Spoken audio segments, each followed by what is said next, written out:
ده طبقنا النهارده حبايبي، مسقعه باللحمه المفرومه اهي، وبتنجان مخلل بالخلطه، وده شكلها النهائي. دايبه خالص اهي، حلوه جدا جدا. تعالوا نشوف عملناها ازاي. اهلا بيكم حبايبي، يوم جديد ووصفه جديده، يا رب تعجبكم. النهارده هنعمل مع بعض مسقعه باللحمه المفرومه وبتنجان مخلل.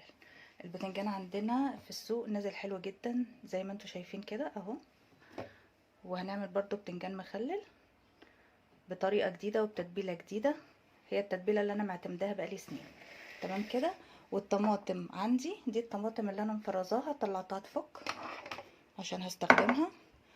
وادي تقريبا نص كيلو لحمه مفرومه، ممكن ماخدوش كله يعني على حسب، لان انا هعمل طاجن بس. هبتدي بقى، انا هنا عندي اعصج اللحمه. جبت هنا تقريبا معلقتين او معلقه ونص سمنه، او اي ماده دهنيه انت عايزه تشتغلي بيها. هستنى كده عندي لما السمنه تسخن قوي، هنزل ببصله، بصلايه متوسطه كده بالمنظر ده.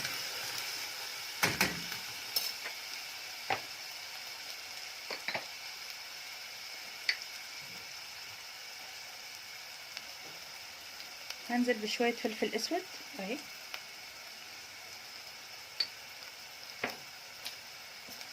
واحمر بقى البصلايه. مش هحمرها قوي يعني، ما استناش عليها لما لونها يغمق، تشويحه حلوه كده بس. المسقعه النهارده عندي بطريقه خفيفه ومن غير بشاميل، دي طريقتي انا معتمداها، يا رب تعجبكم. ولو مشينا خطوه بخطوه كده ما فيش لخبطه ولا اي حاجه، هي سهله جدا.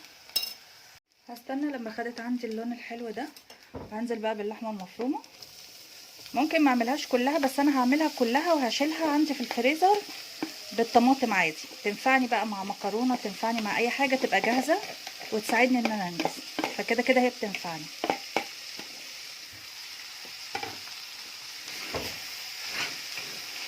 يا ريت تعملوا لايك على الفيديو ما تنسوش، وسبسكرايب اللي اول مره يعمل السبسكرايب عندي في القناه يدوس بس يفعل زرار الكل عشان يبان له كل ما هو جديد. اشوح اللحمه كده حلوه قوي مع البصله والفلفل الاسود. التقليبه دي يا جماعه بتفرق وبتدي طعم حلو ونكهه حلوه.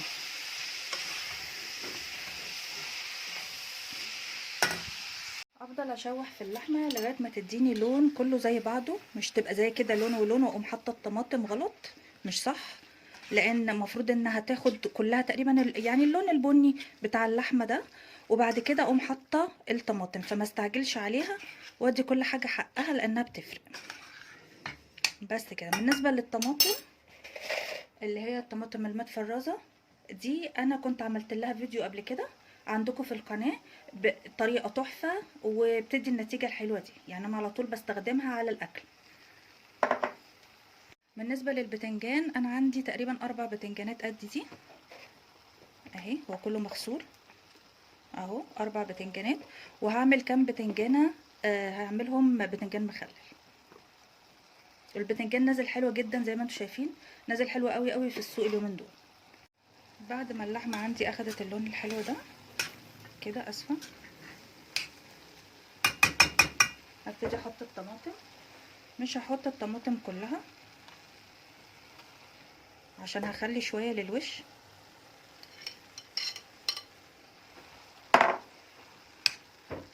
الوش الطاجن عشان وش الطاجن ما يبقاش ناشف يعني.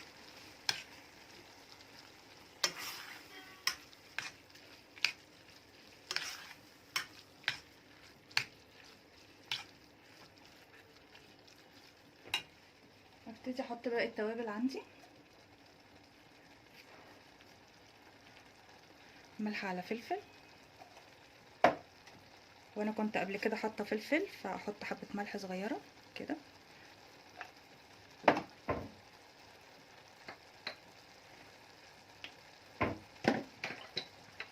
احط بهارات، اي بهارات عندك، بهارات لحمه، بهارات هندي، 7 بهارات، اي بهارات انت بتستعمليها. بس كده. هو ده كل اللي انا بحطه على اللحمه المفرومه.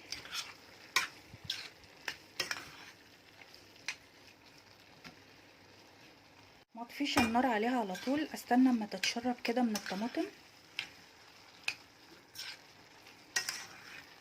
كده وتاخد وتدي كده مع التوابل اللي انا حطيتها. ما اطفيش على طول، يعني لغايه دلوقتي مشغله النار اهو، وتتسبك كده منها فيها. خلاص كده انا طفيت النار كده عليها. ريحتها تحفه ولونها زي ما انتوا شايفين كده، وده شكلها بعد ما بخلص. انا هنا قشرت البتنجان وقطعته وهو حلو، بصوا مش مبذر ولا اي حاجه. ونخلي بالنا ان التقطيعه اهي وسط، لا هي رفيعه قوي ولا هي تخينه قوي، عشان ما ينشفش في القليه اهو. هي دي. والبتنجان نازل حلو جدا اهو، وما فيهوش بذر ولا حاجه اهو. بالنسبه للبتنجان العروس انا شلت الراس وعملت فتحه كده بالجنب بس كده. وهبتدي بقى احط ملح عليه عشان ينزل ميته، مش كتير قوي.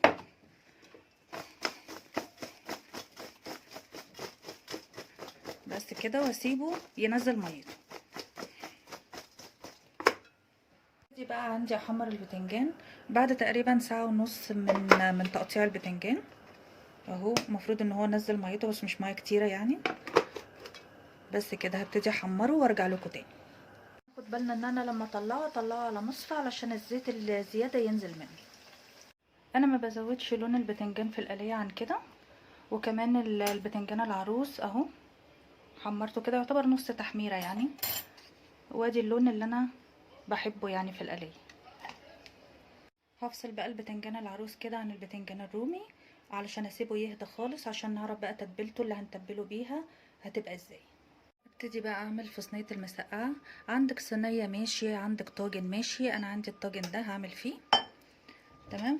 مش هدهنه اي حاجه لان هي في البتنجان فيه الزيت بتاعه، فمش هحتاج ان انا ادهنه يعني. ابتدي ارص كده الطبقه الاولانيه.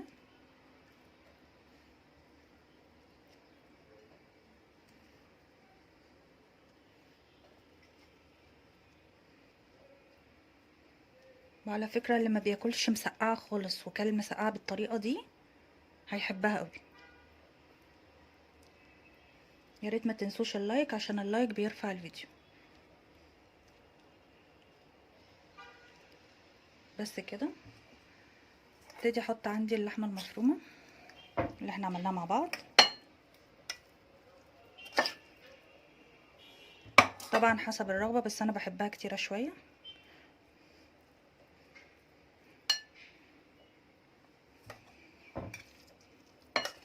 انا بشيل الباقي عندي في الفريزر عادي، ينفعني بقى لما اجي اعمل مكرونه مثلا او اي حاجه. بساوي بس كده بالمنظر ده. ارص الطبقه التانية.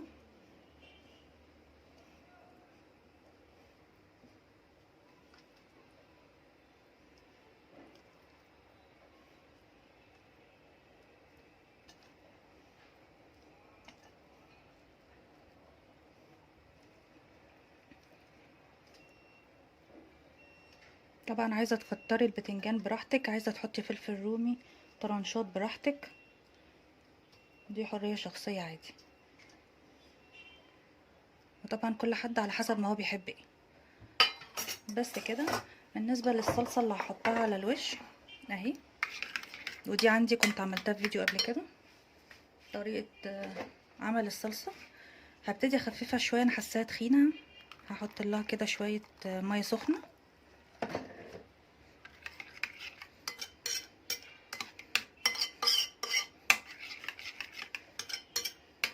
انا بحطها على الوش عشان ما تنشفش. هحتاج ملح وفلفل.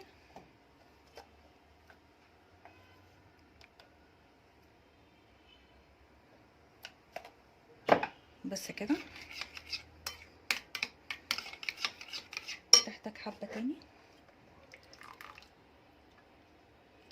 بصوا بقين صغيرين خالص يعني، انا مش بزودها قوي، انا بس عايزه القوام بتاعي يبقى خفيف شويه.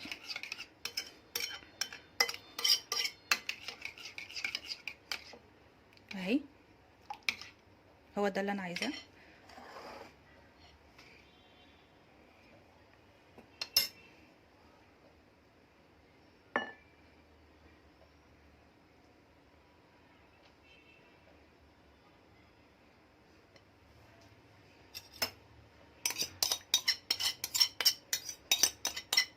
بالمنظر ده كده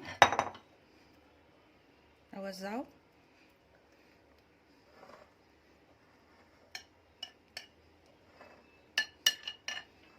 اهو ده شكل الطاجن قبل ما يخش الفرن. هدخله بقى سنه تحت الشوايه، شوايه متوسطه، مش هيكمل بالظبط 5 دقايق وهطلعه على طول، ياخد بس لون من على الوش. استنيت بقى على بتنجان العروس لما برد خالص عشان اقدر بقى احط التتبيله بتاعته او الدقه بتاعته. بجيب شويه توم عندي، واجيب ليمونه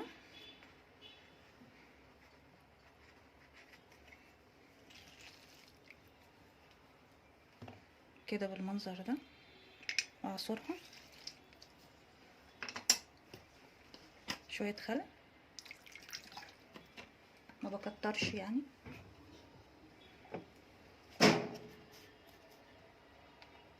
شويه ملح فلفل،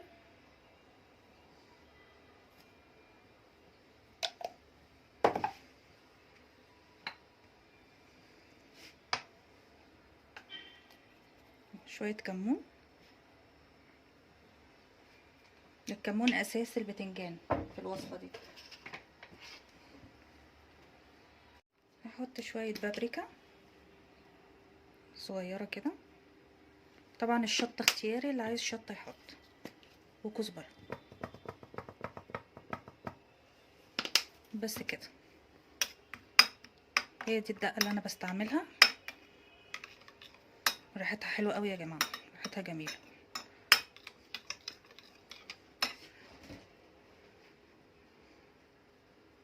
اهي بمسك بقى كل بتنجانه كده،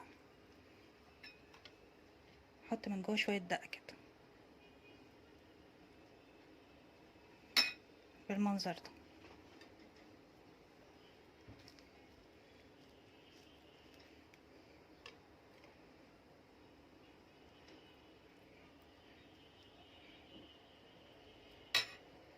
هخلص باقي الكميه وارجع لكم. وده الشكل النهائي للبتنجان المخلل عندي. وباقي الدقه بقى مش هرميها، احطها على الوش كده، اشرب بيها البتنجان. بس كده، احلى طبق بتنجان مخلل اهو. ده شكل المسقعه عندي بعد ما خرجتها من الفرن. انا مش بزود عليها السوا قوي علشان ما تنشفش، ووشها زي ما انتوا شايفين زي العسل اهو. تعالوا بقى مع بعض نشوف المسقعه من جوه شكلها ازاي. بصوا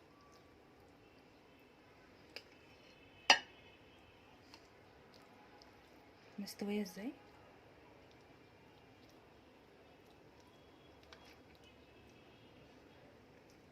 دايبه دايبه، حلوه جدا جدا. يا رب الفيديو بتاعنا النهارده يكون عجبكم ونال رضاكم، واشوفكم في فيديو جديد.